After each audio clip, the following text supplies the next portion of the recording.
Episode 210 of 8 to the show. 310 of 8 to the show. Wow. We've been doing this 310 episodes now, traveling around the world. Another guest in Lebanon, the Wolf of Beirut. Jad, how's it going?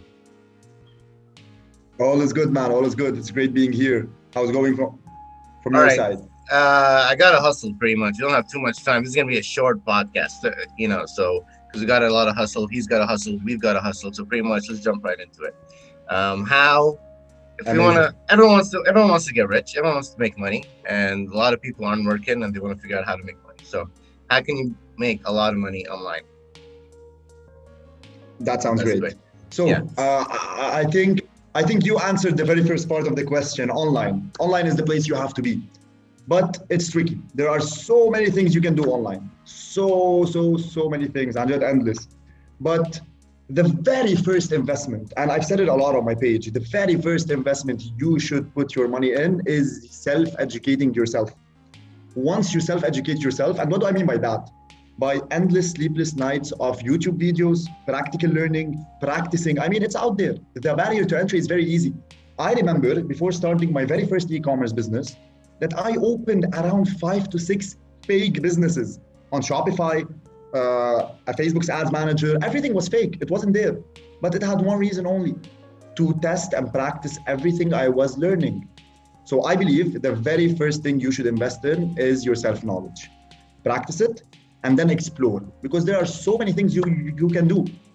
Wow. I usually advise people in e-commerce because that's what I do. 80% of what I do is e-commerce, mainly in the health and beauty brands, in the health and Right. beauty industry.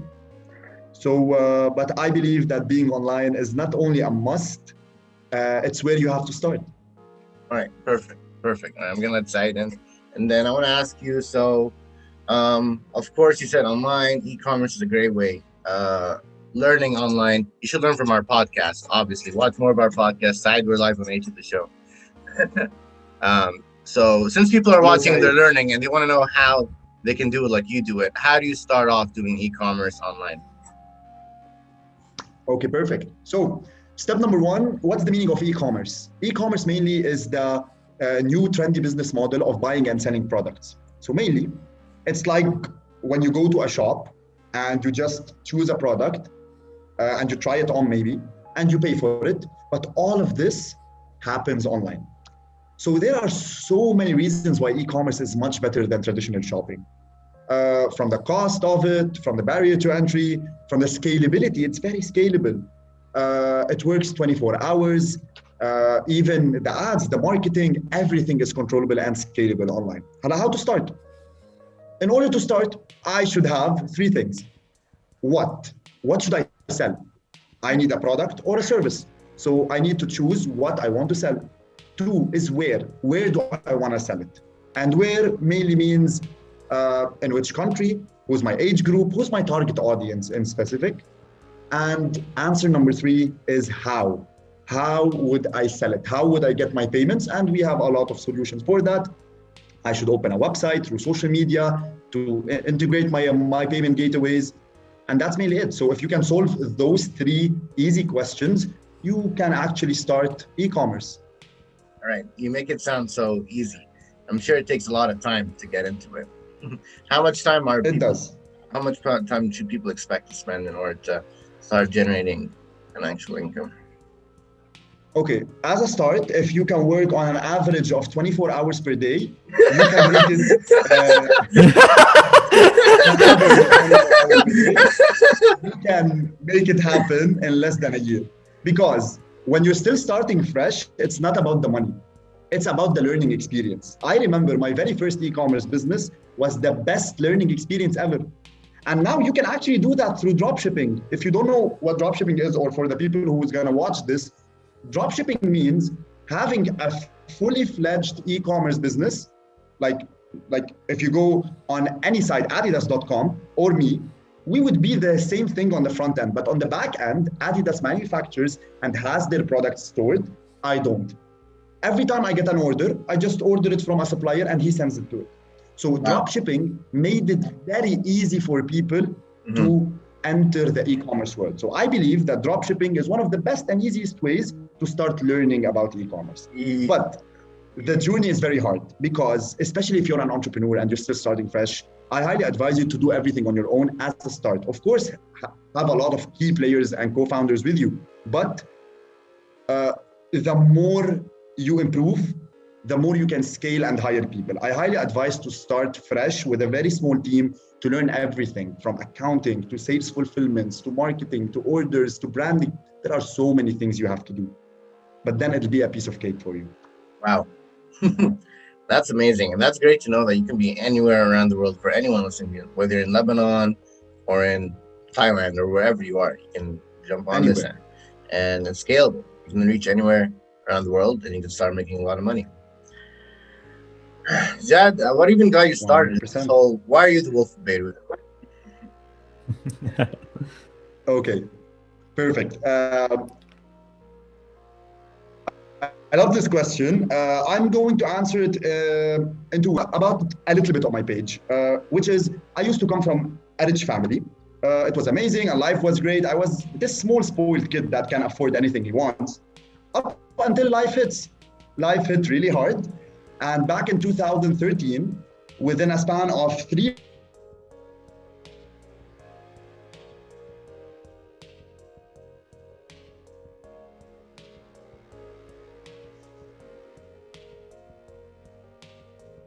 $1,000. So there I had two choices. Actually, I skipped uni as a start. I had to. I couldn't afford it. I had two choices. I either would live for 48 years just closing debt with the schedule that we put with the debtors, or I'll do something about it. So apparently I went with option B, but it was really hard because zero social life, zero friends. I didn't see any single person for 4 years. Imagine having your cars under your house, actually having a house, up until you and 3 other family members عايشين a room. I think smaller than this room. And life changed completely. And the hardest part was not losing everything. The hardest part was not having anyone supporting you, or at least anyone by your side to ask or guide you. So a long story short, in 2 years, I was able to close the whole debt. Then I started fresh, of course, thanks to e-commerce and endless sleepless nights of learning. And then I decided, I remembered how hard it was. And I remembered that, especially now with what we're passing in our beautiful country, there are a lot of people that are passing through what I was passing and even worse. So I decided, I do not want to be cliche with the Gandhi quote, but it's true. I decided to be the person I wanted. I decided to be this person that I was looking for 5 years ago. And that's when I decided to open this page. I didn't expect it to grow that fast. I just expected it to maybe have 5-10 questions every month, trying to help a person or two. But I didn't imagine at all that this beautiful, beautiful group of people has now become around 20,000 people in between our private channels and Instagram. Wow. So that's how it started. That's how I became the wolf, pretty much. That's a lot of information to process, honestly. And I also came in a bit late because usually I expect the first 5 minutes to be an introductory phase before we start recording. All right. Let's. What I wanted to ask is like the concept. What was the thing that triggered you to focus on e-commerce and maybe not something else to remove that debt? Like why? Okay. What was like caught your eye on e-commerce? That's perfect. So as a start, I just wanted anything in the online world. So I started learning, and if you want me to be a little bit more precise, I started by learning from a marketing perspective. I learned Google Ads, Facebook Ads, and SEO, and those were the first 3 skills I obtained. I started freelancing as a start, but then I started to explore a lot of things. Affiliate marketing, I started to freelance, drop service, up until, because we come from a family background of sales, and I love sales. I just love sales. So imagine coming from a background of sales and then injecting this digital world into it. So then I went into sales funnels and sites, e-commerce. I tried it out. And there was this very first store that I partnered with a co-founder, and هيدي إذا بدك كانت the changing point in my life. It saved my life to a certain extent, but خلاص هونيك عرفت إنه like it's exactly what I want. Because and I'm still sure that I can still find other things that can make me more money. But as much as money is important, and I say it a lot on a page, to do what you love is very underrated. To wake up at 5 a.m. without anyone is asking you to do so is an amazing privilege. It's very literally me right now. Exactly. Literally me right. Exactly. Like I see a lot of people waking up at 8 in order to go on their jobs at 9, and they're forced and they're crying. So imagine that we wake up at 5 and we're really happy about it because I just want to start my day. I just want to check how many sales I've made when I was asleep. I really even want to do new collabs, All right. So yeah, that's it mainly.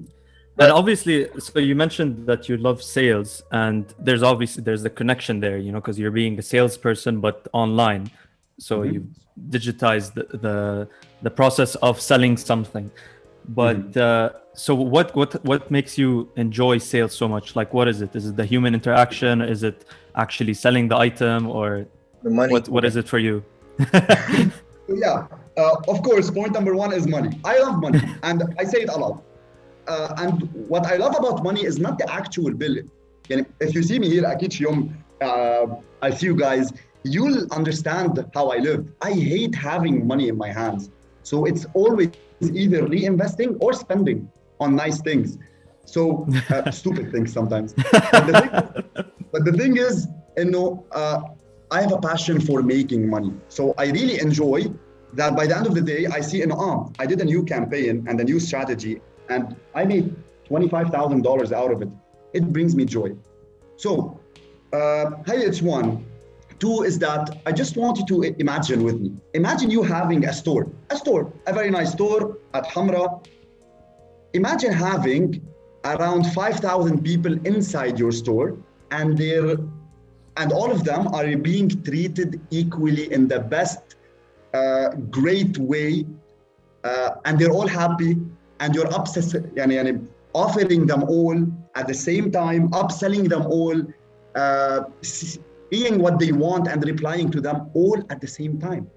You cannot do this at all in a traditional store. But with the help of e-commerce, I sometimes have more than 4,000 or 5,000 people on my site in the same day, and they all get the very same treatment. Yeah. And that's the beauty and the magic of the internet.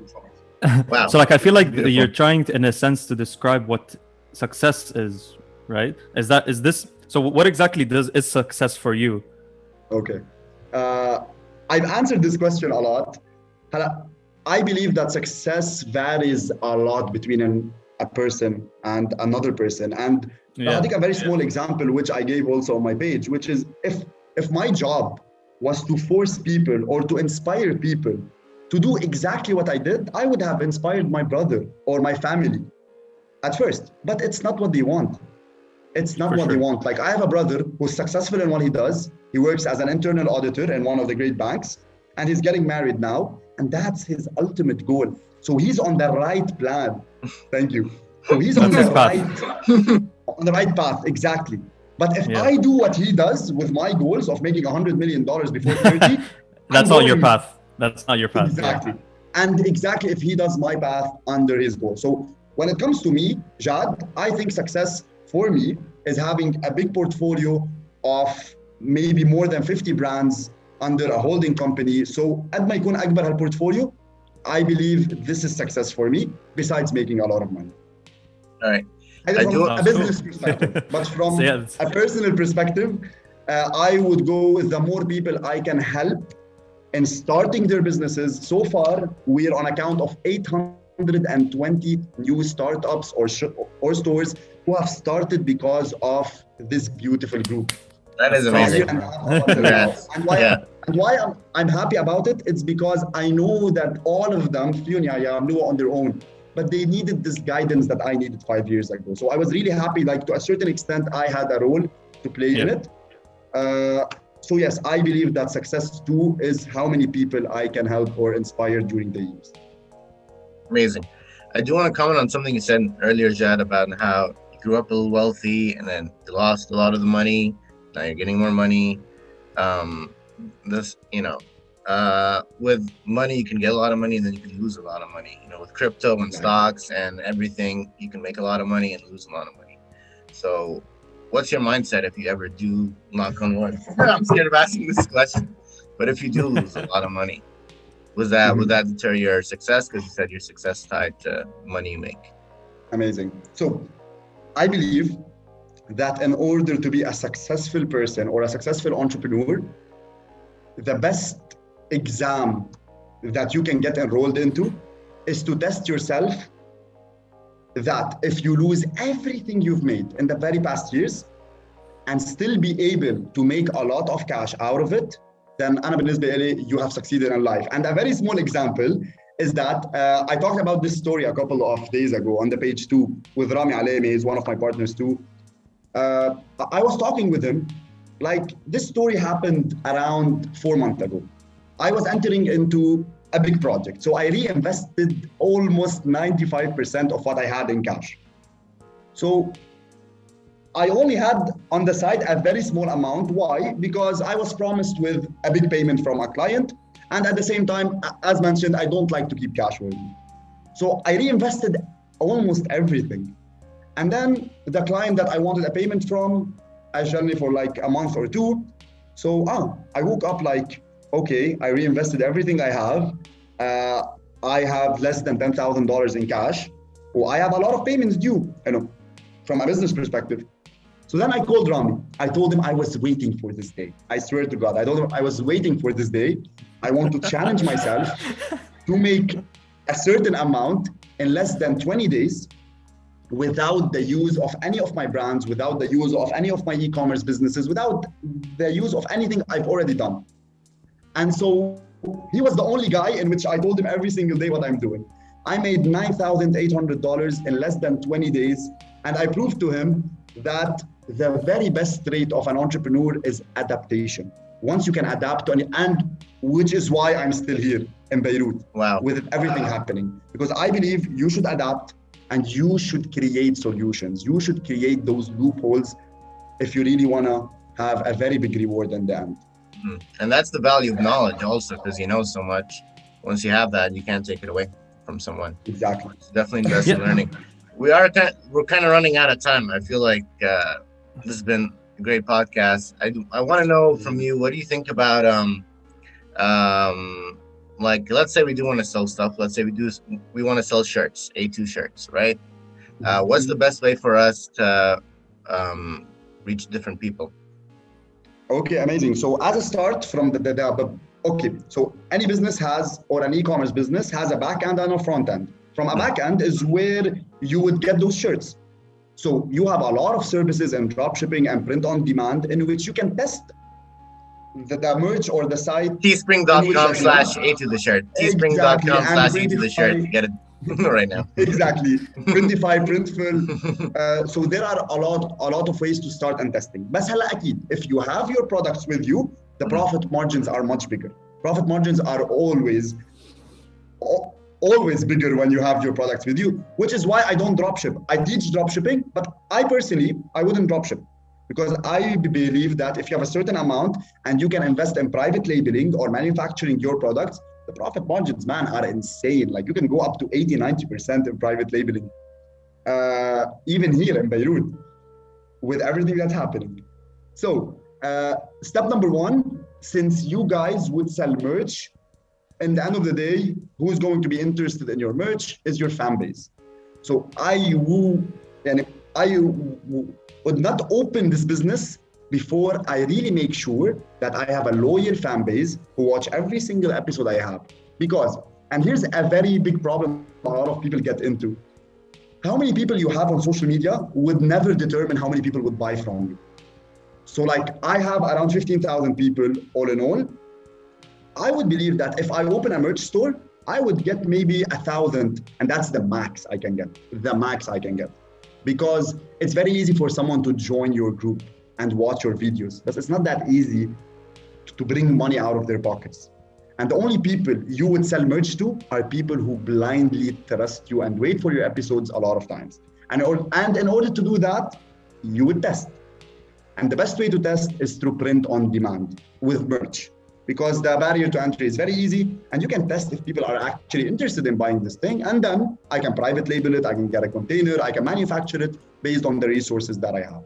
All right, awesome, Jad. I got to stop you there because we're running out of time, and I want to ask you something really important about. So there's a lot of inflation going on in Lebanon, also America, around the world, right?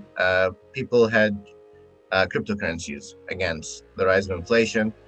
What do you know about cryptocurrencies? Do they have a place in the Lebanese market or the world market? What do you think about them? Amazing. So it's a topic we've been talking a lot about, Kamal, on the page. I'm a huge fan of everything related to blockchain and crypto. Every single point, it's amazing. It's amazing. And it would have solved our problem here if we have adopted it years ago. But I have a problem with people, especially Lebanon and this small age bracket of maybe 16 to 25 years old, who are investing in a very, very, very wrong way. It's pure, like they're investing in a way in which it's gambling. It's pure gambling with no research, with no in-depth analysis. They don't know anything. And those people, I am fighting them every single day on my page because this is not the way you should invest. So I'm a huge fan of crypto and blockchain, but I would be the first person who would be against every single person investing without research and knowledge. All right. So what is the balance? What's the tips you would give? Yeah. What is some tips you give? Okay. From an investment perspective, I don't, because I don't invest in crypto. Okay. I don't invest in crypto, although we accept crypto payments on our stores. Because in the end, it doesn't have to do with crypto. It has to do with a journey of this client. So if he prefers to pay that, I should tailor this payment gateway to him. And that's what we did. But as an investment in crypto, I'm not the best person to actually answer that. I think Alex was better than me in this by a lot. And he's been telling me a lot from a long time to invest, and I didn't. But I would say... Yeah, to be honest, Alex surprised us about the information he knew about crypto. Because like we were talking about the creation of how about Beirut, and then he's like, crypto. I'm like, exactly. What? He's amazing. Yeah. But I think Alex is doing it in an amazing way. So I would give a small advice. It's not only for crypto, for investing in anything, even in e-commerce. Understand your industry. I have a lot of products which I don't use, like a teeth whitening kit or a cream for skincare. I don't personally add them or بستعملهم, بس I educate myself about every single ingredient in it. I educate myself about every single in and out about this business. So be on top of your business. Educate yourself before investing in anything. It's not gambling. Even if it's gambling, it's not sustainable and it's not scalable. So if you want the big reward in the end, it doesn't come that easy. It doesn't come that easy at all. Wow. So basically, don't invest blindly. You gotta know know your shit. Yeah. Well, all right. There's a lot of people because Thanks, Jad. We're running out of time right now, but thanks very much for coming on the pod. Thanks, Saido. Thank you, Jad. I love this so much. Thank you so much for inviting me. Thank you so much for having me here. Maybe I'll meet you in person, Jad. You know? Anytime, man. Anytime. I'm in Bam, Lebanon. Jad, we'll stay in touch. What's the future of the Wolf of Beirut? The future of the Wolf of Beirut is to build a community which would play a major role in rebuilding this beautiful country. A major role. And remember that 2-3 years ago, because Hachufa and the headlines of the newspapers or the e-magazine. Two is to inspire, and two is to inspire and help as many people as we can to start their businesses and do what they love. It's not only start their businesses, do what they love. And three, I think only 2 points best. All right. Yeah, that's all that needs to be said. Amazing, Jad. Best of luck. We're rooting for you. And this is another episode of H2, the most international, most diverse, most educational podcast on the planet. Yeah, check it out. All right, thanks for coming on the show, and peace out. Thank you so much. Have an amazing day.